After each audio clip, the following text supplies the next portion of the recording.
In the late 19th century, Danbury, Connecticut was known as the hat capital of the world. If you wore a bowler, a fedora, or a top hat anywhere in America, chances are it was crafted here.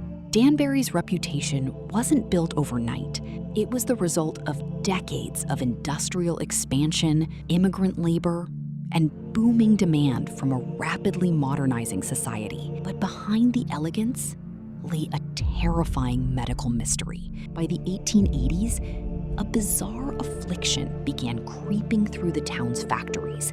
It started with a subtle tremor in the hands, a twitch that made it impossible to thread a needle. Soon, the shaking grew so violent that grown men couldn't feed themselves or walk a straight line.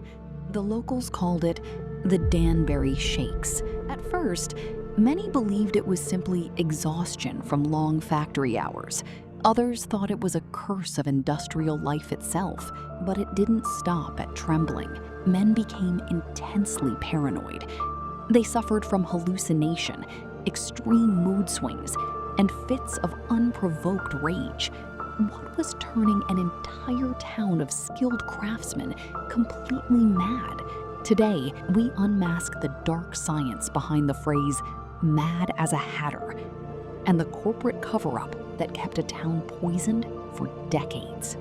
To understand the crisis, we have to look at the process. In the 1800s, Danbury was booming. The city's rivers powered massive factories dedicated to a single luxury: felt hats. Danbury was not just a manufacturing town, it was an economic hub where entire families depended on hat production for survival. But making felt out of animal fur isn't as simple as it sounds. Animal fur is naturally slick. To turn loose rabbit or beaver fur into a tight, waterproof fabric, the fibers have to be matted together. This process required precision, heat, and chemical treatment that most workers did not fully understand. And this is where the mystery begins. Factory owners discovered a miracle shortcut to speed up this process: a chemical solution used in a step called carroting, because the mixture turned the fur a bright orange hue. Workers spent 10 to 12 hours a day in poorly ventilated rooms, boiling the fur in huge vats, shaping the felt by hand, and breathing in the thick, heavy steam that filled the air. Over time, these conditions became normalized. The smell, the heat, and the vapor were simply considered part of the job. At first, the symptoms were written off. Factory work was brutal, and odd behavior was often dismissed as alcoholism or exhaustion. But the growing number of cases slowly began to alarm local physicians and observers. Something in Danbury was systematically breaking the human nervous system. The disease followed a horrifyingly predictable pattern. Reports from factory supervisors described workers gradually losing coordination, then stability, then full control of their own bodies. First came the physical breakdown. The Danbury Shakes would start in the fingers, progress to the arms, and eventually rack the entire body. Their teeth loosened and fell out. Their gums bled constantly. Some cases progressed so rapidly that workers could no longer continue their jobs. Yet many were forced to remain due to economic necessity. But the psychological breakdown was far worse. It caused a condition doctors called erethism. Perfectly normal citizens suddenly became pathologically shy. If a stranger looked at a hatter, the worker might burst into tears, drop his tools, or flee the room in terror. They suffered from intense anxiety, depression, and severe memory loss. Families often described their loved ones as changed men, no longer recognizable in behavior or temperament. In the final stages, hallucinations took over. Danbury's local asylums began filling up with former hatters who had completely lost their minds. What was driving them mad? The culprit was hiding in plain sight. That miracle shortcut used to process the fur, it was mercury nitrate.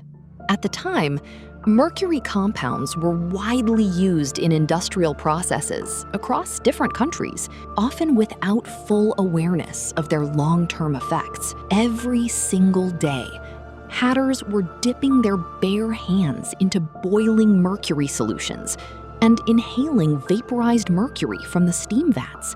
There were no masks, no ventilation systems, and no safety regulations to protect them. When inhaled, mercury vapor enters the lungs and passes directly into the bloodstream. From there, it easily crosses the blood-brain barrier. Once inside the brain, mercury acts as a neurotoxin. It destroys the myelin sheath, the protective coating around your nerves, effectively short-circuiting the body's electrical system. This is what caused the uncontrollable shaking. Even worse, it accumulates in the central nervous system, steadily eroding emotional control and sanity. Modern science would later confirm that even small, repeated exposure to mercury can cause severe neurological damage. Here is the most shocking part of the Danbury medical mystery. The factory owners knew. Medical journals had linked mercury to these exact symptoms as early as the 1820s. France had already banned the use of mercury in hat making. Yet American factory owners pushed back against regulations for decades, claiming that mercury was essential for business and that the workers simply had poor hygiene. It wasn't until 1941, amid the buildup to World War II, when the US government needed mercury for manufacturing explosives, that Connecticut finally banned its use in the hatting industry. By then, generations of Danbury workers had already been crippled, driven mad, or buried early. Even after the ban, the effects of the industry lingered in the town's history, shaping how industrial safety laws would later be developed. Pop culture has immortalized this tragedy through the whimsical character of Lewis Carroll's Mad Hatter. But for the thousands of families who lived in Danbury, Connecticut, the reality was anything but a fairy tale. It was a grim era of industrial poisoning, where the price of a fashionable hat was a man's sanity.